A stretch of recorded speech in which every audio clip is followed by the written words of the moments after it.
Again, like I said, this meeting is going to be recorded, as usual. So by participating, you agree to being recorded, okay? And then, of course, the class will be made public to everybody. And the dogs are very happy to see you too. There they are. I'm not kidding. A ver, Bingo, say hello. Sí, Bingo, di hola. Di hola. Muy bien, están los chicos aquí. Anyway, so welcome to today's class. And I hope you had a good Christmas. Like I said in my message, my Christmas were not so good. But well, that's how that's how things go. Hopefully they will get better. But what we are going to do is, well, you know, this week of class is going to be online for everybody anyway because of the weather. But then next week we'll keep working online, okay? And I definitely thank you for your understanding. But at this point, I cannot pretty much meet anybody. So I can go to the hospital with my mom, okay? So thank you again for your understanding. And what were we doing in the just before Christmas? We got started with section 6, which is about induction and Faraday's law and pretty much electrodynamics. Now, for the first time, we're going to put time into the equation. And the most important conclusion we are going to reach, as you already know a little bit, is that when fields change with time, in other words, when we have variable magnetic and electric fields, other things happen. And these things pretty much consist in the fact that a time variable magnetic field can be a source of electric fields. This is the Faraday Law that you already know, and we discussed briefly the last day before Christmas. But then we will also see that a time-varying electric field, in other words, an electric field that depends on time, can also act as a source of a magnetic field. So we will include these effects into the Maxwell equations and end up writing the whole Maxwell equations as we know them today. No more secrets for you. So that will be at the end of our course. Well, one other thing that we will discuss during this section, which is important, is pretty much the whole concept of energy, electromagnetic energy in particular, and how does it go in and out of the system of interest, and how can any power related to electromagnetic fields be radiated of us or absorbed by a system. And this, for this to be a complete discussion, we will introduce a concept that you already know a bit from the previous year, which is the Poynting vector. And we will write the Poynting's theorem, which will be pretty much the theorem of conservation of electromagnetic energy. So those two things are the objectives of this section, and this will leave everything finished so you can get going with electromagnetism too in the second semester, okay? So these are our objectives, objectives for the next couple of weeks. Anyhow, today, what are we going to do today? Let's, in the first place, get the presentation up. Let me share. Okay, hold on a minute. I need to actually share the right presentation. Yes.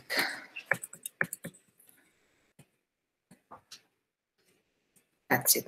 Okay, now I have it up. Present a window, and this will be, should be this one. All right, then. At this point, you should be seeing my presentation, right? Well, good. Oops. All right, let me just prepare this thing so I can see both the chat and the presentation. Okay, so this is where we pretty much left things the last day before Christmas. We briefly discussed the Faraday Law, which you already know. I mean, you know this from high school, actually. And the most important conclusion that one gets from the Faraday Law, really, is that time-varying electric fields can act as sources. Oh, no, it's actually the other way around. Sorry. This I have it wrong. I'm going to put it right. This is not good. It's the other way around. Time varying magnetic sources. Sorry, magnetic fields. can act as sources of E. That is better. Good. Now I will present again. I'm sorry about that. I'm actually getting ahead of myself because we will get to the point where we actually realize that what I had written, which is that variable electric fields can generate magnetic fields, is true anyway. So anyhow, but at this point we're discussing the Faraday law, and there we had got to the realization that the time varying magnetic fields can generate electric fields. Okay, not electrostatic, but electric, because they tend to depend on time, just like the cause. So what we had discussed is that when we have any given any loop, like this red curve C, in the presence of a magnetic field B, okay, that can be homogeneous, inhomogeneous, depend on time now, okay, we have a new variable there. You know that we can calculate the flux of the magnetic field as the net number of field lines that go across the surface defined by our circuit, see? Okay, but just pretty much calculating in every single little point or little surface element of our circuit, like this little one that I have plotted here, the dot product of B right here in this point times the little surface vector ds. This is going to give us just the net normal component of B at that very point, okay? And then if we actually add up these little normal components for every single little surface element for our circuit, then what we get is pretty much the flux, which gives us the something that depends on how much field we have, how big is our surface, because I'm also multiplying by the surface there, and then what is the, let's say, efficiency of the field going through the surface. If the field goes exactly perpendicular to the surface, then 100% of it is pretty much crossing. If it goes parallel to a surface, nothing is crossing, and if it goes at any relative angle, then just a part of it is crossing, because then the parallel component is not going anywhere across the surface anyway. So this is what we call flux, and what we have been calling flux from the beginning of the course. And what we know now, we can rewrite the flux of the magnetic field in a slightly different way, as we saw the other day, since B happens to be a magnetic field that can be written as the rotational of the magnetic vector potential. Then, using the Stokes theorem, the flux of B across this surface is equivalent to the circulation, the line integral of the magnetic vector potential A along the curve C. Okay, so one way or the other, we can calculate magnetic fluxes. And by the way, I'll give you tomorrow some homework so you apply this thing. Okay, for the next week. This will be our last homework of the semester, so you can be happy about that. Anyway, the Faraday law is actually a law that relates changes in the magnetic flux to a non-conservative electric field that appears down our loop. That is just like an electromotive force, like a difference of potential that actually can induce currents. Okay, and it's an experimental law that Michael Faraday wrote just based on experimental observations in principle. And what he realized is that when the magnetic flux changes across a circuit, an induced current appears like an electromotive force. And this induced current only is moving, it does only move while the flux is changing in the first place. Second, its value, the quantity of the EMF is larger when the flux changes fast, okay? And of course, this appears when the flux becomes constant. And then the induced current gives rise to a secondary field, let's say, if you want to see that way, that opposes the cause that is giving rise to the EMF in the first place, okay? So this electromotive force can be written as minus the derivative with respect to time of the magnetic flux, this magnetic flux. And nothing new here, you know these things. Now, what we saw the other day as well, and this is important, is that this Faraday law is actually one of the one of the Maxwell equations, one of the electrostatic, one of the electrodynamics fundamental laws. right? And we can actually write it in both integral and differential formats, just like the other Maxwell equations. In particular, what we already saw is that when we have just any loop, C, like this circuit, okay, and it's in the presence of a magnetic field, the electromotive force, if any, okay, that can appear across the surface can be written as the line integral of the electric field along the curve C. And it has to be as well, as we just wrote, minus the derivative of the magnetic flux. Therefore, this is the magnetic flux right there.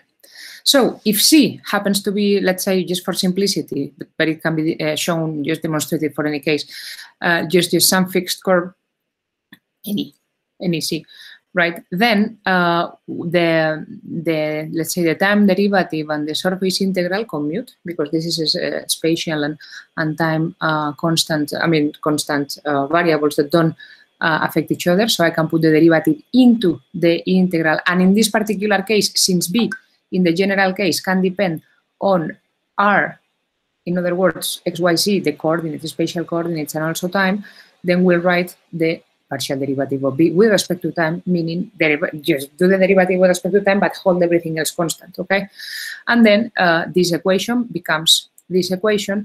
And of course, using the Stokes Theorem, again, then this can be rewritten as the rotational of E, like that. Why are we using the Stokes Theorem? No, we are not. Now I've lost my train of thought. You use it above, okay. Thank you, Andres. Yes, of course, here. All right, of course, oh dear, you'll have to excuse me. My whatever thoughts are somewhere else, but that's okay. I'm happy to see you anyway. So that's good. Let's make the best we can. Anyhow, it's here, right? The electromagnetic, sorry, the EMF, the electromotive force is the line integral of the electrostatic field. But then using the Stokes theorem, this is equal to the flux of the rotational of E, this thing. All right. Thank you, Andres. Anyhow, if these two terms are equal to each other, no matter what is S, because here we have not made any assumption on the surface or on the shape or whatever, anything, this can only be true if what's inside this integral is equal to what's inside this integral for any S. So we can rewrite the Faraday law, and this is going to be our Maxwell equation here this way. Okay, the rotational of E is exactly the minus partial derivative of B, the magnetic field, with respect to time. And this is the third Maxwell equation just that we are going to use. This is the Faraday's law, let's say, in this derivative, this differential form in terms of our nabla, our rotation, our curl vector operator. So what is what's interesting to comment? And today I'm just repeating things that we said in the previous class, but I'm going to go into something new now. So this is why I want everything to be very, very clear. Well, the Faraday's law, at the very end of the day, is the generalization of our law in electrostatics. Remember that we wrote that the rotational of E was 0 in electrostatics, and therefore the electrostatic field only had point sources. Well, this isn't going to be true anymore. Now the electric field has two types of sources now. Our charges, of course, point charges are always going to constitute the sources of electric fields, that's for sure, and they diverge from the charges, and that's okay. But then there's also going to be another component here that gives rise to a rotational part, a non-conservative part of our electric field. And why am I saying not conservative? Because it's not going to be a field that we can write as minus the gradient of any potential, any electrostatic potential there. Okay, so this is the general equation that holds every single time. In the particular cases when we don't have magnetic fields or they are constant in time, it actually reduces to our electrostatic expression, rotational of E equals 0. But in general, it doesn't have to be. Okay. So one interesting thing then is that we can comment what are the actual sources of E. Again, charges, be them free charges or bound charges. Okay, the divergence of E is the total charge density over epsilon naught. Okay, but then variable magnetic fields also give rise to electrostatic fields. This is very important, and the geometry of these fields is going to be rotational. These non-conservative components of the electric field are going to rotate around these magnetic fields that are generating them. Okay, so they are not diverging anymore. No, they can have closed field lines. And this is actually the fact. And it's, again, non-conservative. And in fact, since this is true, then we can rewrite the rotational of the equation as minus the derivative with respect to time, the partial derivative with respect to time of the rotational of A. And again, since this derivative and this derivative, one is respect to time and the other one is going to be respect to spatial components, spatial variables, they can commute. I can put, just get the rotational out of the time derivative, and I can arrive to this equation that the rotational of E plus this derivative, partial derivative with respect to time of the magnetic vector potential is 0. And now I have an equation with no assumptions made. In other words, this is just a general finding that says that this field, this new field, which is constituted by the sum of the electrostatic field plus the derivative of A with respect to time, equals 0. Now, this thing actually has 0 rotational, and therefore it can be written as the gradient of something. Well, this is pretty much the gradient of something right there. This term, the partial derivative with respect to time, the derivative with respect to time, the change with time of the magnetic vector potential, which is null in electrostatics because nothing depends on time in electrostatics. Everything is stationary pictures. Okay, but it's not, that doesn't need to be null in general, right? It can be null or not, right? Then this whole thing is what we're going to actually write as minus the gradient of the potential, our friend, the electrostatic potential. So if I actually now take this other term back into the right term of this equation, what I will do is actually write the electric field in general as the sum of two components.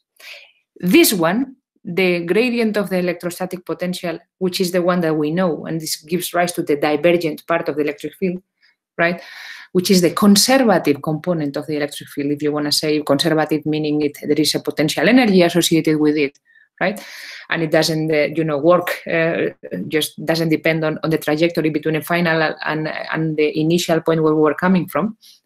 And then there is this other part of the electric field minus the derivative with respect to time of the magnetic vector potential. This thing has units of electric field, but it's non-conservative, meaning there is no potential energy associated with it. Okay, but the whole thing gives rise to the electric field. This is our actual equation for the electric field. The relation between electric field and potentials, two potentials in this case, the electrostatic potential and the magnetic vector potential. If this magnetic vector potential depends on time, then there is a non-conservative part of the electric field that we need to take into account, and this is the Faraday field. Okay, this is the new result right there. So this is a little bit where we left things before Christmas. Now let's go into an interesting effect, or at least something worth discussing regarding the Faraday law, and then.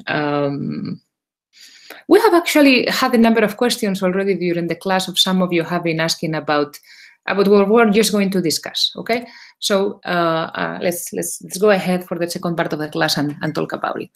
There is a very interesting fact that we have already, like I said, discussed from a number of aspects, and it's that the application of the Faraday law depends on the system of reference. In other words, when I have electric and magnetic fields and I have some given circuit, a loop of current, or without current but moving, in a region of space where we have fields because of whatever other sources are present somewhere.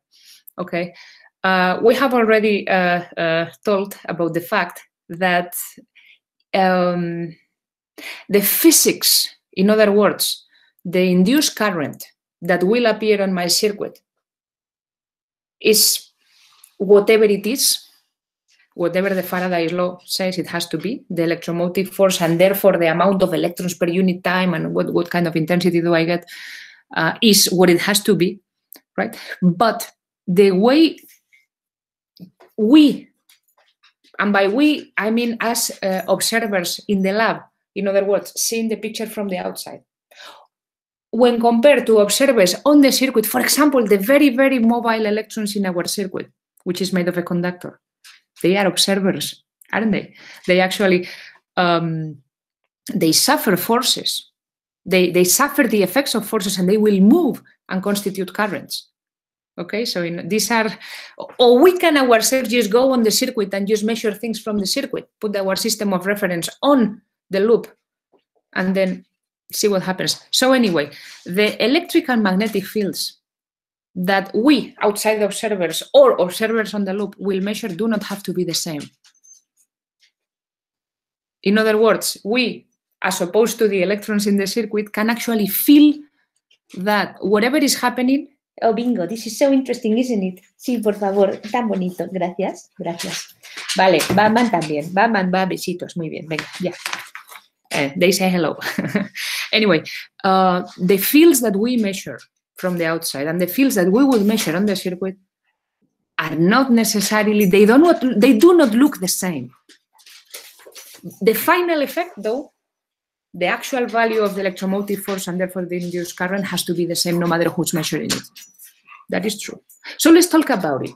Let's see what field does whoever measure, or at least think they are measuring. Is it electric? Is it magnetic?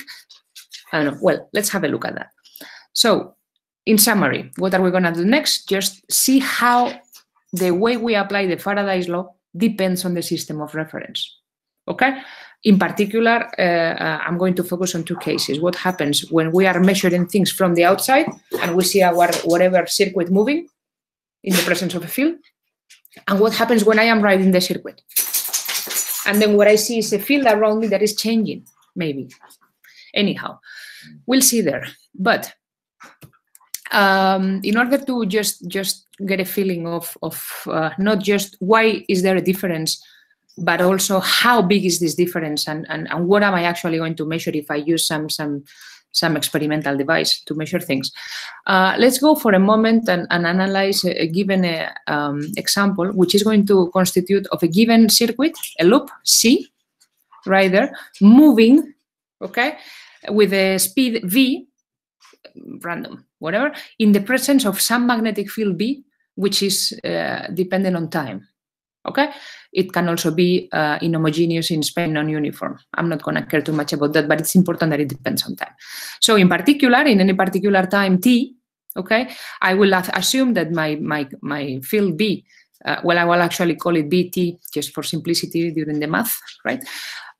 It's these blue lines here, and then is my circuit C, which is in position number 1 for a moment, and then of course it has a surface vector. I've plotted it flat, but it doesn't have to be flat. So we can have a surface vector S, or a, be constituted by a superposition of small surface elements ds. Well, I don't care. So in time, let's say my initial time, let's say this time 1, right? Well, C is in this particular position, C1, and it's moving with the speed V, for example, downwards like that. All right. Anyhow, so what's going to happen after a little bit? Let's say some delta t, some amount of time, okay? My circuit will have moved from position 1 to position 2 in the presence of this magnetic field. Okay, so first I had my loop C1, and now it's in this position number 2. I will assume it's now C2. Like I said, I plotted the circuit flat just for the sake of plotting things, and the surface stays the same. This is my surface vector in the first place. This is the surface vector in the whatever. Just it moved a little bit. And actually, we are going to end up making this movement instantaneous. So it's just what did the circuit do from a moment to the very next moment. Okay? So after this very short time, delta t, the circuit has moved to position number 2. And since it's moving in the presence of a field that doesn't need to be constant, okay, it can change in time and actually will change in time, we'll assume the general case, then there's going to be some induced electromotive force on the circuit. and therefore an induced current, just because of the Faraday law. So in order to calculate this current, let's just look at the average variation of the magnetic flux across my surface within this delta t, okay, with this time, this frame. I can look at the average variation of the flux, seeing just that the average variation of the flux, in other words, final flux minus initial flux over the final time minus initial time. In other words, delta t, delta flux over delta t is going to be 1 over delta t times final flux minus initial flux. All right, so the final flux is going to basically be an integral where the magnetic field that I put in there is the field at time t plus my little delta t because time passed. Okay, and the initial flux obviously is just the initial value of the field, Bt, whatever I have here, right, times ds in position number 1 and in position number 2. And in particular, this is a general case that can be extended to circuits that are also flexible and they are also changing their surface. Nobody's making any assumptions on having to have a fixed surface from 1 to 2, and this is why I can do this integral at S2, whatever is the value of S2, if the circuit got bigger or it got smaller. So this is just a general case, okay? So anyway, this is the calculation I have to make. Now, since I'm going to end up assuming and actually just looking at this change on the flux in a very, very short time, it's not really, we can just approximate the magnetic field after a little amount of time delta t passed as the initial field plus the derivative with respect to t times delta t, just like a series, like a Taylor series or something. I'm not going to care too much about the spatial variation of the field, in other words, the dependence on x, y, z of the magnetic field, because since at the very, very end, I'm going to go from a moment t to a very next moment t plus a very, very small amount of time, I can pretty much assume that the field, the spatial change of the field is tiny. Okay, from one to another word, so I'm not going to care about the spatial variation of the field, but the time variation can actually be different, okay? So anyhow, if I assume I can rewrite the field after a short period of time like this, then I can put this into my flux equation. This is the one I had in the previous slide, and then I'm going to put in here these things, okay? And then what I get is an expression that looks like this, pretty much. This Bt times ds2 comes from this term, and then I have the second term, which is going to be the derivative of it with respect to time times delta t ds2. So all of this comes from here, and I will truncate the series right there because my delta t is going to become tiny very soon. Okay, so I don't care about higher order terms. And then, of course, I have minus the initial flux stay there. Okay. All right, I'm getting things to look a little bit more complicated, but you'll see where I'm going very, very, very soon. And how can I actually calculate any of this that is getting complicated? Well, I'm going to just do a very, very small trick for a moment. Let's remember an equation, which is one of the Maxwell equations, the ones that said that the divergence of B, the magnetic field, always has to be 0. And this is one that is not going to change. I promise, till the very end of your electromagnetism class. To the best of our knowledge, the divergence of B is 0. There are no magnetic monopoles, remember? So anyhow, in integral form, this means that the flux of a magnetic field across any closed surface is 0, meaning all the lines that enter in one end exit on the other end. There are, you know, the magnetic field lines are closed, so they are not born or they are not annihilated at points like point magnetic charges. No, they are continuous. So anyhow, if I remember this equation and now I come back to my system and I, let's say, in my head, draw an imaginary surface S that is made of one lid, C1, the bottom lid, C2, and then a surface, a lateral surface, which is constituted by whatever imaginary surface that closes laterally my system. In other words, the lateral surface that the circuit is going through while moving. In other words, imagine this was a cylinder. This is why I plotted things flat, so I could pretty much visualize, okay, easily this thing. Then I can calculate the flux of my magnetic field B across this surface, which is like a closed surface anyway. One lid, another lid, and the lateral surface of the cylinder on the side, which is made of the superpositions of all of these little surface elements, like this yellow rectangle I plotted here, whose surface actually happens to be equal, I can calculate it as dl, a little bit of curve C, okay, just use the length element. Bingo. Ana, no, por favor. Thank you. Anyhow, times this distance, and this distance, if the circuit is moving at the speed v during the time delta t, it's basically v times delta t.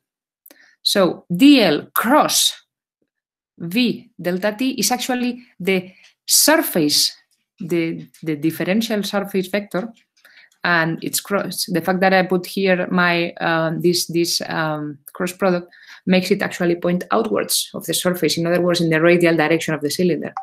Okay, so this is my surface lateral, my surface element.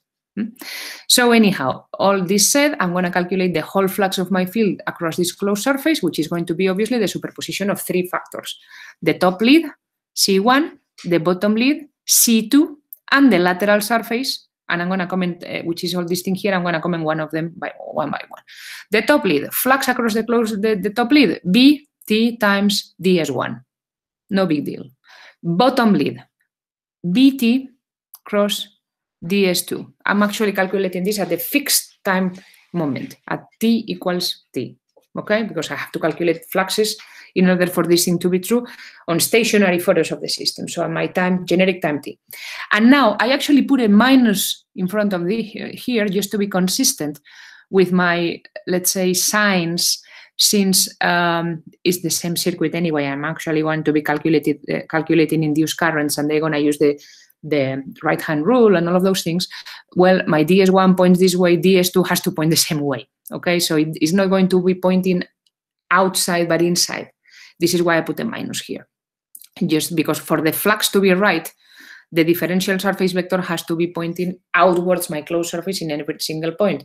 But for my signs of my induced currents and my whole Faraday reasoning to be correct, I cannot change the sign of my leftwards or rightwards, let's say, circulation of currents from C1 to C2, because it's the same circuit, you know.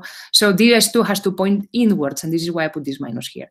And then finally, I have here the flux across the lateral surface, but this flux can be written as the magnetic field, BT, of course, dot the surface vector in every point. The surface vector is this one, ds lat, the lateral surface element, right? V, speed, delta t cross dl. This is what I have here. So this is my ds, and this is my b. This is a flux. However, in order to be able to sum for the whole lateral surface, okay, what I'm going to do is integrate this flux for every little ds lateral. And for this, I have to just do an integral for every possible dl. So this is just going to be a line integral.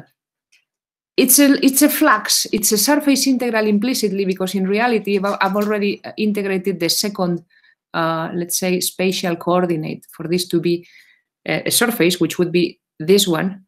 When I wrote implicitly my v dot dl, that's already the multiplication of this thing. Okay, so this thing times this thing is already a surface, and all I need to do is sum this for every possible dl. This is why I'm doing an integral here, a line integral over C1. Okay, so this is the whole flux of BT across this closed surface, and it has to be 0. Well, so where do we go from there? That is my flux.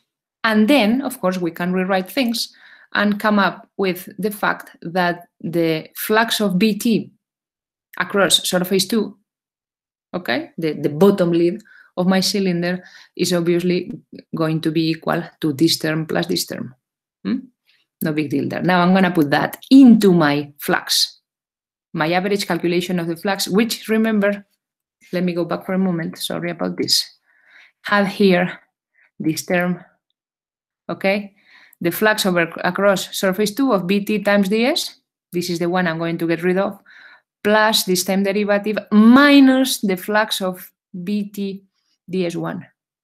Well, when I put this term is here, positive, and remember, it's going to be here, this one minus that one are going to go to 0, and when I actually put the whole thing into my integral, right there, I see that the average change of the flux during my interval delta t just stays as 1 over delta t, the time with the derivative plus this circulation that comes from here.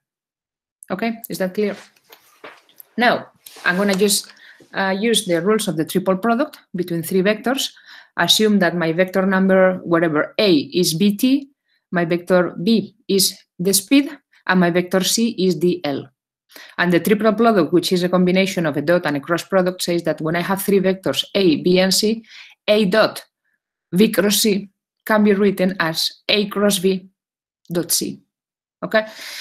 So A, B, C can be written as A cross B. In other words, V, well, actually, that would be a magnetic field cross velocity, but this is positive. I'm going to put velocity cross magnetic field with a minus, just to invert those two, and you'll see in a moment why do we do this.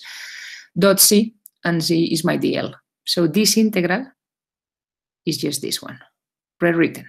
No big deal. I'm going to put my delta t term in front of things, so I'm just talking about the vector part of the integral. Now, in the limit where delta t this time goes to this time interval goes to 0, then I will actually call my average variation of the flux in this period derivative of the flux change, rate of change of my flux with respect to time. Okay? And then I'm just going to take this limit. In this limit, what I can pretty much do is get rid of the delta t's, okay? Because then I'm only looking at what is changing right here, and right here. And if you do the limits, it's just like getting rid of those 2 terms. And then what survives is this expression.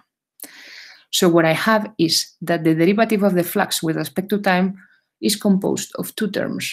First of all, this is our, let's say, Faraday term that we already discussed previously. The derivative of V with respect to time happens to be my EMF, the electromotive force. And then there is this other thing, V cross V, dot dl, evaluated over the whole loop of current, right? Well, this term with the minus in front of it, obviously, is going to be the electromagnetic force, the electromotive force, okay? This thing here, like I said, is pretty much the change in the magnetic flux that we were discussing before. Just the plain Faraday's law, if you want to see it that way. And then we have this other term, V, the speed, cross V, the magnetic field, which is actually related to motion. And see one thing, if this is the EMF, it has units of voltage. This thing has units of voltage because we already know this is a change in the magnetic flux, it's a voltage. This thing, a line integral of some vector field dot dl, needs to have units of voltage as well. In other words, this is only possible if this thing in here has units of electric field. V, speed cross V, magnetic force, sorry, V cross V, okay, speed cross magnetic force, magnetic field, has units of it. This must be an electric field. So this is whole an integral of some electric field dot dl and gives rise to an electromotive force, I mean, some voltage, okay? Well, at the end of the day, then we can rewrite the whole electromotive force induced in the loop, this our epsilon, as minus the derivative of the flux with respect to time, which is going to be minus the derivative of B dot ds evaluated over the whole surface of the circuit. In other words, this is the change in the magnetic flux, plus, and this is why I put this minus before, so I could actually have a plus here, some component right there, which is going to be a motion, a term related to the motion of the circuit in this field. And this electromotive force, and now comes the interesting, let's say the ambiguous, the part that you need to understand very well, because it's not so obvious in principle. This is the EMF, the electromotive force, in other words, the equivalent of a battery, a virtual battery that appears in the circuit that an observer in the lab, in other words, us looking at the circuit moving from the outside, okay, will see. okay, the loop is moving, the circuit is moving with the velocity, with the speed equal to v, this one, okay? And this is the electromagnetic force that we would measure if we had some, let's say, remote voltmeter that could actually measure the the electromotive force on the circuit. Okay, this is what we would get. There is a part of it that depends on the flux as it should, and then there is a part related to motion, and this is the weird part. Weird meaning, like, wait a minute, does the Faraday law actually not work anymore? Is the induced electromotive force not equal to minus the derivative of V with respect to time, I mean the flux of this thing across S anymore? Is the Faraday law wrong? Well, it's not wrong. There is a very, you just have to be careful with something. Here, what we are doing is measuring fields from different points of reference, meaning systems of reference, systems of coordinates. We're actually outside, but then the electromotive force at the end of the day is the force that the electrons in the circuit would see. So they are sort of feeling something else. This is confusing, but in order to understand a little bit more what I'm talking about, let's conversely, I mean, this on the other hand, calculate for a moment what would an observer, in other words, our electrons that I was just mentioning, in the loop, right, measure. Or what do we see if we just write the circuit? Let's put our frame of reference on the circuit and see what we measure there. In this case, if we were electrons, for example, we would think that the circuit is not moving because our frame of reference is on the circuit, so V prime, in this case, the speed of the circuit has to be 0. We are steady. Everything else is moving, but we see things, our circuit is just the same all the time. Okay, remember, frame of reference now on the circuit.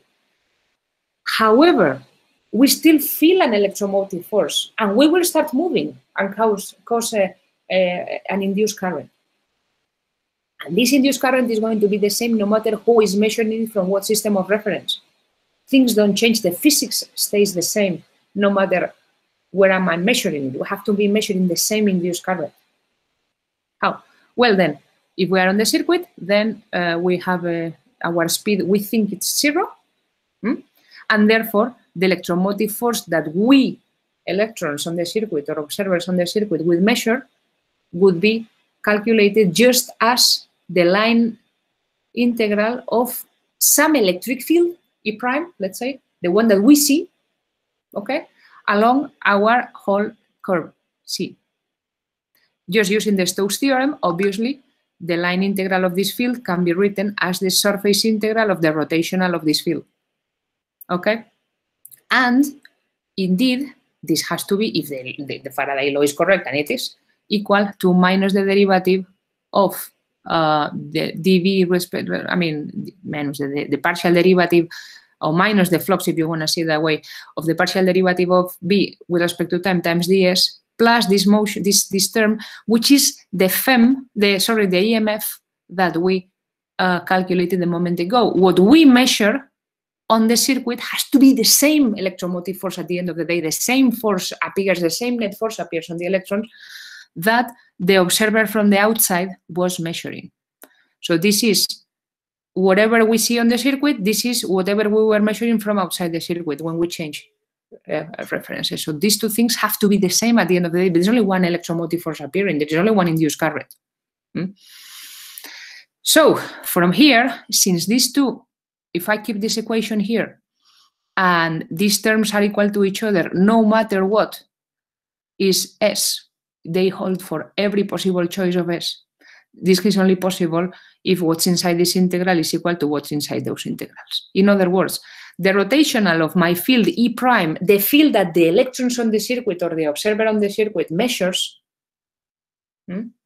is equal to minus the derivative of V with respect to time plus this term rotational of V cross V. Okay? If I actually take this rotational back into the first term of the equation, then I can rewrite this equation this way. The rotational of my E prime minus V cross V is minus the derivative of V with respect to time. In other words, this is an equation that looks a lot like the Faraday law, just that in here now I have some electric field remember, V cross B has units of electric field, which is sort of funny because this is the electric field that the electrons on the loop, the observer on the loop measures, and this is V, the speed that someone from outside the loop sees for the loop. These guys here think they are steady, so V prime equals 0. But here is an extra term that depends on the relative motion of the two frames of reference. And this whole thing has units of electric field, and therefore its rotational is minus the derivative with respect to B, with respect to time of the magnetic field. Okay. So let's look into this equation for a moment. And this is the field at the end of the day that the observer writing on the circuit, the electric field, the net field that they would measure when they were on the surface. Just because the observer on the circuit is in motion and hence they think that the loop is static, steady, it has no velocity, it looks like there is an extra force on them, an additional force, which is like an additional electric field that is actually correlated to the actual speed of the circuit when we look at things from the outside, supposedly from a let's say, proper system of reference with constant speed and so on. Okay. So just because the charges are moving in a variable magnetic field, because otherwise this would be 0 and then there would be nothing here of interest, right? The electric field that they measure on the circuit is different from the magnitude of the electric field that we measure from the outside. In other words, they think there is an extra component to the field. But this component is just the magnetic field that we see from the outside, with the velocity that we see from the outside. And the observer in the lab and the observer in the loop feel or see different magnetic fields, different electric fields, sorry, of different magnitude, but at the end of the day, the same electromotive force, and therefore the same induced current, which is what they should see. In other words, how will we actually use any of this? And we're going to calculate an example in a moment, so you actually see how to apply these things. When the electric and the magnetic fields in the system are measured from the same origin, in other words, from the same frame of reference, for example, from the lab, like we did when we just applied the Faraday Law in the first place, before talking of any of these motion effects. Okay, but actually, if they were measured from the circuit too, as long as E and B are measured from the same place, then the Faraday Law is written like this. And you can use it just as you always have so far. Okay. However, if, given the circumstances of our problem, we are measuring electric and magnetic fields from different points of view, in other words, from different frames of reference. For example, I'm measuring the magnetic field from the lab, but the electric field from the circuit. In this case, there is this extra term that appears when one wants to understand the electromotive force from the point of view of the moving objects, in this case, the electrons, for example, which are the ones that will constitute the induced current. Okay. But then, of course, this E prime is different. They think there is an extra component of the field. They don't know where it's coming from. They don't know they are moving, but they feel a different effect. They feel a different electric current. At the end of the day, the net result is the same. And the net EMF is the same. And the net induced current is the same. But the electrons on the circuit, they think there is an extra component in the electric field that we from the outside know is due to the fact that the circuit is moving. They don't know they are moving, but they see a different, let's say, field there. Okay. Example, just to understand a bit more, how do you understand these things? Just let's go for a very, very easy one that you probably saw last year already. What happens when we have like a circular conducting loop, just a circle, okay, in a uniform constant field, a magnetic field. So we have a circle in a constant magnetic field, and the only thing now is that we're going to make this circle rotate along its axis. In other words, something like this. Let's assume we have some magnetic field B, which is constant. For example, this uniform B, measured from the outside, from the lab. I just put the magnet there and I let it stay. Okay. Or I put my conducting loop inside a solenoid with a constant intensity, so the field is constant. And now I'm going to make my circle rotate. Imagine that the circle was the edge of this euro coin, and the field is like that, and I make it rotate, okay, along an axis which is perpendicular to the field, for example, just like that one. So the angular speed omega, which, by the way, is also going to be constant just for the sake of simplicity, right, points along the z-axis, and then the field is along the xy plane, okay? And therefore, the relative angle between the surface vector, which is the normal to my circuit, and B is going to be omega t. No big deal. So I have this circuit rotating. Now let's calculate the electric field induced, the non-conservative, the Faraday field, measured by, first, an observer in the lab, in other words, as what we have been doing since high school, and then by an observer who was right in the loop, in other words, an electron that was inside this metallic, this conducting material. Do they see the same electromotive force? Well, let's see. First of all, need to pick our XYZ axis. We already did in such a way, and we'll do it just for the sake of simplicity while calculating. Let's think that the surface vector in principle is parallel to uy, like that, to start with, but then as we see the circle rotate, it will rotate, spin within the xy plane. And then omega, and this is going to be constant, is parallel to the z-axis, okay, like we just discussed. And then, of course, this axis, let's assume that they rotate with the loop, and that's what we will do to calculate. And then our two possibilities are, first, on the loop, the magnetic field that is seen as when we let's do first the second possibility, okay? An observer on the loop, just for you to see how things go. If we are on the loop, we are steady. We don't move. But what we will see is this magnetic field is spinning around us. Okay, we don't know we are moving. We are electrons. We are sitting there and we believe the universe is a loop. This is actually where we can move, if anything. But then this magnetic field that is outside will rotate around us. This is clear, isn't it? So in this particular case, if we think that the field is moving around us and we measure the field as a rotating object, and we want to know the electric field and the electromotive force that we see, we are measuring everything from the loop, okay? And then in this particular case, the flux that we measure across our circle is going to be simply B, the magnetic field, dot S, the surface vector, since it's a flat circle and it has a normal, very well, defined. In particular, if we, for example, like we said, put the S vector parallel to the Y axis, and we are steady, so the axis, the three axes X, Y, Z rotate with us, but we don't know this. So we think they're steady. What we see is just the field rotating in the plane around us, and this is important to realize. Then the flux is simply going to be the modulus of the magnetic field times S, the surface, which of course will be pi r squared, cosine of the relative angle between surface and B, which is omega t. And this is going to be the flux, and therefore the electromotive force that we see when we measure things from our circuit is going to be minus the derivative of this flux. And this is just basically pi r squared. This is S omega, because this is going to come from this derivative in here, B right there, just the derivative of that.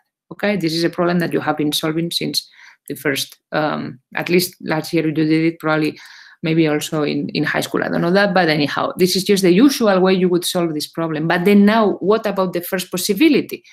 What happens if we are an observer in the lab and we are seeing the circle rotate inside this area where there is a fixed magnetic field? Okay.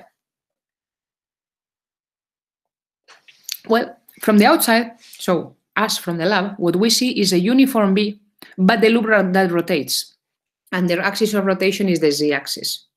Okay, so in this particular case, now B is going to be steady, and then S is the vector that is going to be rotating around the z-axis, like that. So we can write the Faraday law like the rotational of the electric field, like from the outside, is going to be minus the derivative of B with respect to time, Okay, this obviously, this term is going to go to 0 because for us, V is steady, plus the rotational of V cross V. Now, this velocity is going to be omega, the angular speed, cross R, the radius, okay?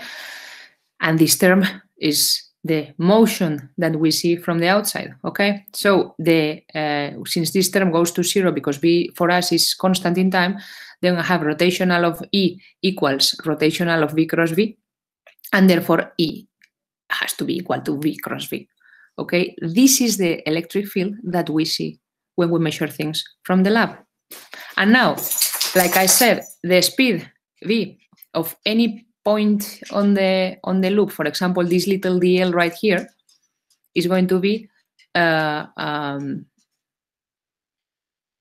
omega cross r, and r will be the position vector of this dl, right? So like this dotted line here, this will be whatever, some position of this place. So omega cross r is going to be modulus of omega modulus of r, which is capital R, the radius, because every possible dl sits on a circle of radius capital R, and times the sine of alpha, which would be the relative angle between those two. Now, this would be the modulus of E, so it will be modulus of V, that's it, speed, and now modulus of B, there it is, B, and then relative angle between those two. That's it. Okay? All right. This is the modulus of the electric field that we see from the laboratory. Again, because this was true. So, now what is going to be the electromotive force that we measure from the laboratory? Let's just do the line integral along the whole circuit C, this red circle right there, of my electric field dot dl. So for the same, what I do is basically make alpha to sweep every possible, to scan every possible dl on the circuit. What I do is just integrate along the angle alpha going from 0 all the way up to 2 pi and then 2 pi. Okay, so I'm going to do the integral of 0 to 2 pi of E dot dl, which will be, well, the modulus of E, this thing, modulus of dl, but dl has a modulus which is equal again to r, capital R, and then differential angle d alpha. This is dl. Okay? And then this is the integral I have to do. And when you do it, basically, this is what you get. And surprise, surprise, this expression for the electromotive force happens to be the same electromotive force, luckily, that we got before. We just got to it from a different perspective. At the end of the day, the important thing here that you have to keep is that when you apply the Faraday's law, you have to be very, very careful of what E and what B do you use. As long as they are measured from the very, very, very same frame of reference, then you can use just the usual expression, right? But if they happen to be measured from different frames of reference, like, for example, I'm sitting outside and I see a circle moving and I want to measure at the very end the EMF on the circle, because what I want to do at the very end is always just measure voltage differences or induced currents on the circuit that is moving. So implicitly, I'm already calculating electric fields from a different perspective. Then if I see a circuit moving and I am sitting steady outside, then I have to do this calculation using this, let's say, motion term in it, okay? Not that we're actually going to use this in problems, I think, but it's a way for you to understand that when circuits are moving in the frame in magnetic fields, even if the fields are constant, there are non-conservative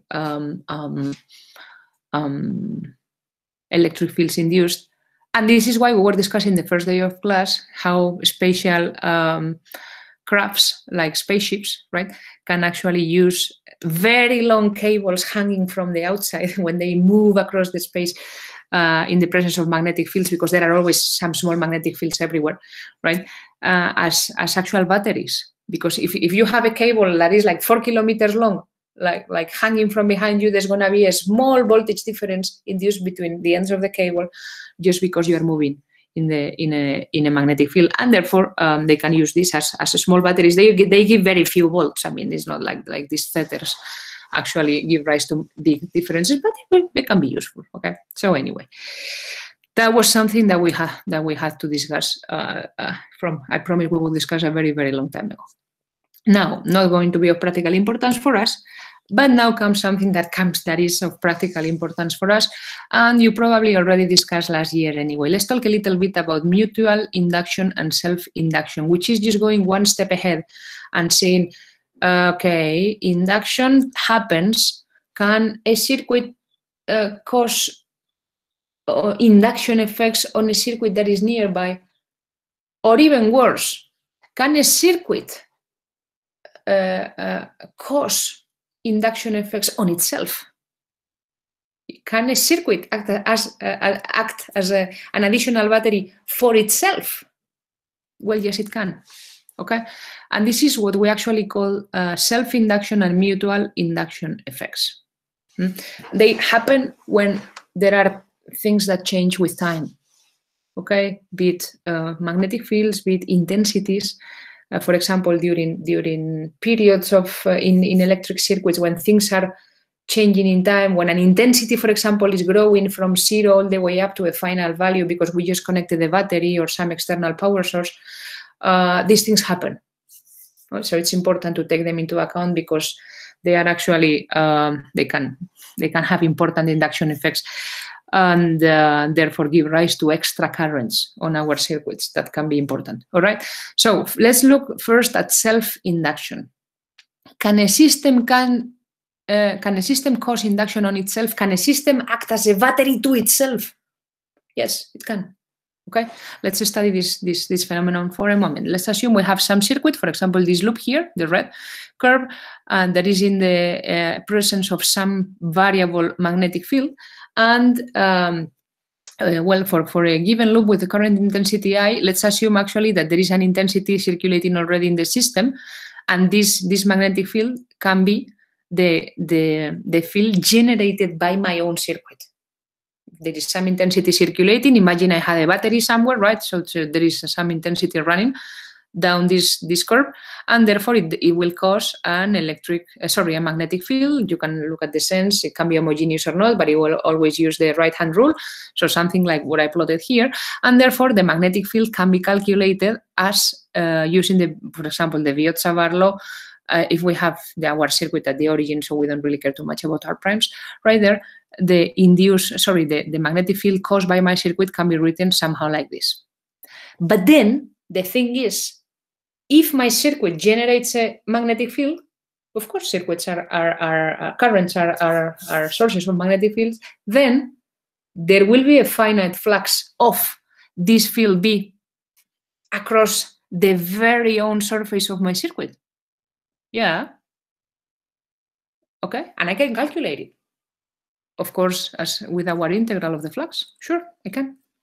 So what happens in general is that if this is the field caused by the circuit, and this is the flux of this very field across itself, this very field in general will be linear with the intensity, because the intensity is here in the Biot-Savart law. All right, and this intensity is basically a quantity that can depend on time, but it's the same for the whole circuit, and therefore it will be in here, but it can go out of the integral.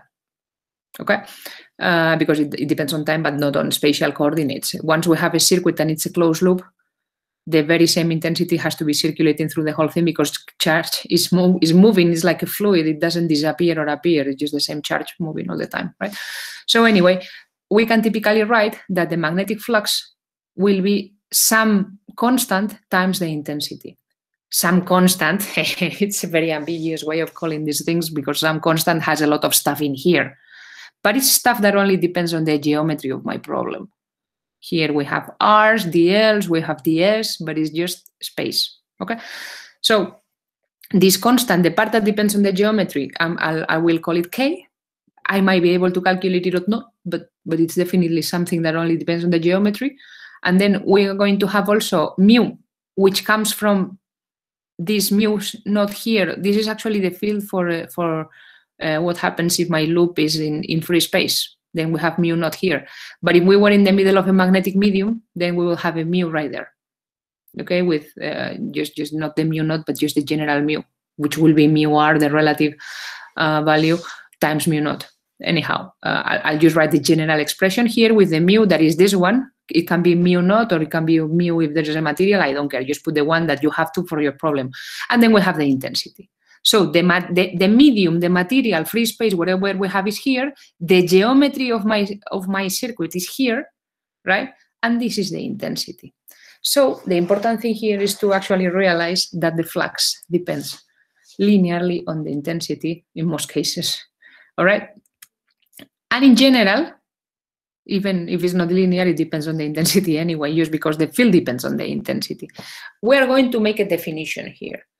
We are going to talk about autoinducción in Spanish. Autoinduction in English is self-induction. Okay, induction on itself of the circuit. See, and we're going to define a self-induction coefficient that you typically call capital L as the derivative of the magnetic flux with respect to the intensity.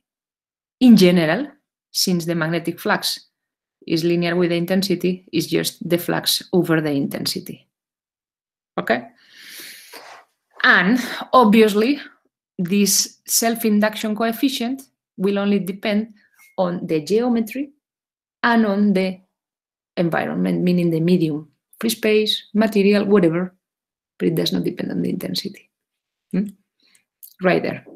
This is always true for linear materials, which is the case. It's going to be the case for us almost all the time. We're not going to put ferromagnets in magnetic fields in our class, other than the little bit that we did on ferromagnetism before Christmas. So anyhow, the units of the self-induction coefficient are called henrios in Spanish, and they have units of ohms per second. Okay? And this is in the metric system. And this coefficient is a constant coefficient that, again, only depends on the geometry and on the medium. But it does not depend on time or any other thing, because all those effects are going to go into the intensity right there. Okay, in the calculation. So then if we have this into account and we want to calculate, oops, there is a minus missing here. I'll fix that. We want to calculate the electromotive force as the derivative of the flux with respect to time, then it will be the derivative of the flux with respect to the intensity times the derivative of the intensity with respect to time. Remember, we are physicists and we do tricks like this. And then this thing here is just what I defined as the self-induction coefficient. So this is a place where you can see the importance of self-induction coefficients. The let's say the self-induced electromotive force on a circuit can be written as minus the self-induction coefficient L times the pace or the rate of change of the intensity with respect to time. Okay? If a system has a geometry such that the self-induction coefficient is very large, for example, a coil, a solenoid. In a solenoid, remember, within the B, we're going to have N, the number of turns. So we have lots of turns in our system. Then I have a very, very large L. Solenoids have big self-induction coefficients. Okay? Or in systems where the intensity is changing very, very fast. For example, a circuit that is not connected to a battery, and therefore there is no intensity or no anything happening in the system. But then I connect it to a battery, and very, very fast, boom, a current appears and reaches the stationary value given by the Ohm's law. But in the stationary system, then we have a constant intensity, but in the meanwhile, this transition from zero intensity all the way up to final value of the stationary intensity, if this current is changing very, very, very, very fast, there's going to be a really big electromotive force induced during that time in my system. Okay, so Daniel, could this new self-induced current also generate a self-inductance? Very good question. Yes, self-induction effects are like a snowball that starts like a spiral, that starts kind of going, and the self-induced current generates a self-inductance that generates a secondary self-induced current that generates, yes, these things can go forever. The thing, as you will see when we do a couple of problems, is that these effects are small when compared to the primary effect. In other words, the self-induced, let's say, EMF is tinier than the initial voltage, and then the secondary self-induced is tinier than the first one, and eventually what you happen is just ignore them. Just you go for the first induction, and then the rest are going to be tinier and tinier and tinier, because you will, well, we'll see examples, but they are tiny when compared to the primary effect, the triggering effect. Okay, so the energy that is, let's say, contained in the secondary effect is much tinier than the energy in the primary effect. And if you think of the next induction, it's going to be tinier, even tinier than the tiny second. So at the end, you just don't have them into account. And actually, most problems that we'll do with these effects will say, just ignore higher order effects. Period. So just calculate the first induction. Anyhow. But these first inductions can actually be bigger, especially in systems where you charge things to very, very high powers, external power sources. So they can actually give rise to important effects that need to be taken into account. Okay, self-induction effects can be super interesting again, and this is the important thing, when we have currents that depend on time. When they become constant, they disappear. There is no self-induction anymore. Okay, so any circuit, any loop with a variable intensity will induce on itself an extra intensity I prime. Okay, and of course, and a secondary and a third, they will be tiny. And more important, very important too, there is a minus in front of here.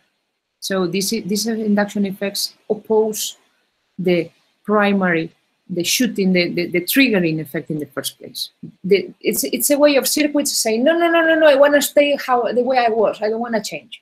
Remember, they don't want to change. Okay, so, but anyhow, we'll see effects. And then there is another interesting thing for the last 5 minutes, and then tomorrow we'll do a few exercises on this, which is also called mutual induction. If a circuit can induce things on itself, goes without saying what it can do on a neighboring circuit. If there is a primary circuit and a secondary circuit nearby, if things happen here, this is going to feel something happening.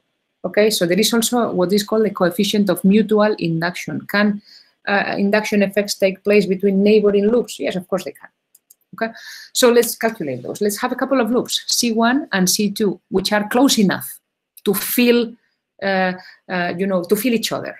Okay, and let's have, for example, some current intensity I1 just flowing down C1, because we have some whatever external battery or something is happening. I don't care what, but we do have this intensity flowing, and therefore, let's say that the first circuit is going to originate the appearance of a magnetic field B1, which will depend on position, will depend on time, that will depend on whatever I1, whether it's constant, whether it depends on time. I'm just talking about the general example. So then if I place a second circuit, C2, in the presence of this whole magnetic field B1, something is going to happen in C2. Okay? Again, I1 creates B1.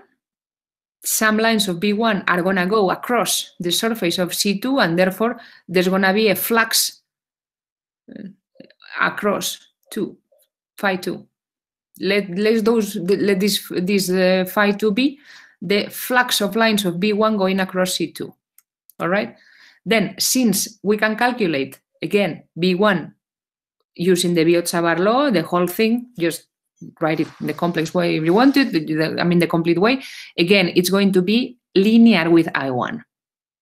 Yeah? Just because of the Biot-Savart equation is linear with the intensity that generates the field, right? Then phi 2, the flux across surface of circuit 2, is going to be the integral over the surface S2 of V1 times ds2, obviously.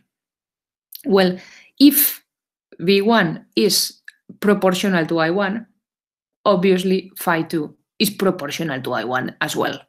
And the whole thing, all of the rest, which is not I1 in here, which is going to be a couple of constants, and then geometry, and then more geometry, we are going to call it M, capital M. This is by definition what we call the coefficient of mutual induction between both circuits. Mutual induction between 2 and 1. And very important, the flux across 2 depends linearly on the intensity that is flowing down circuit number 1. The constant of proportionality is M2. And therefore, since there will appear an induced electromotive force,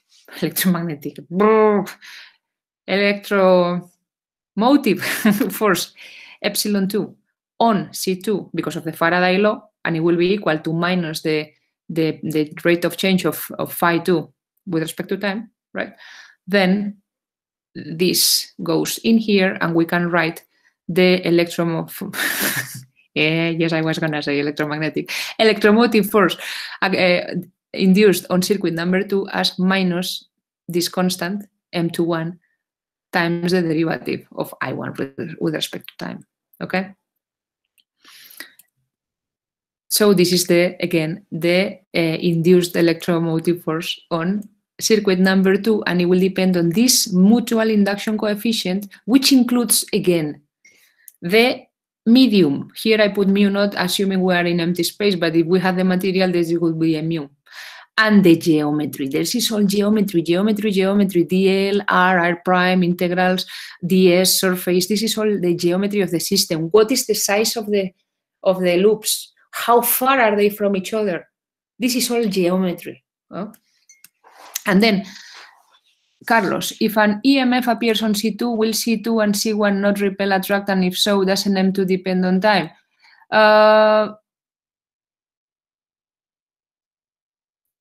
Yes and no. Such a good question, Carlos. Thank you. Yes and no. It will not depend on time, meaning that we are calculating things on a fixed stationary photo of the geometry of my system. Okay? In this very moment of time, M2 will have a very given value, a very value given by all these things.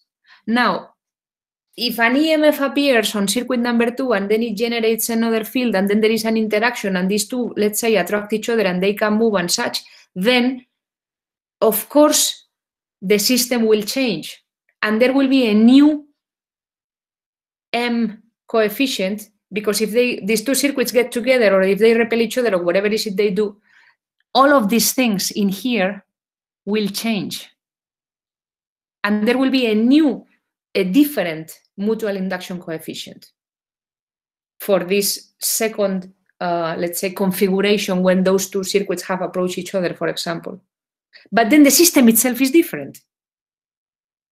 So it doesn't have there is no meaning or there is no sense on talking about the previous value of M, because that very system doesn't exist anymore. We have another one now. And then we have an M prime. So M itself does only depend on the geometry. The geometry changes over time, then M evolves. But then this is not the same system anymore. We have a new system, right? So I don't know whether this actually helps, but it's pretty much the way to see it.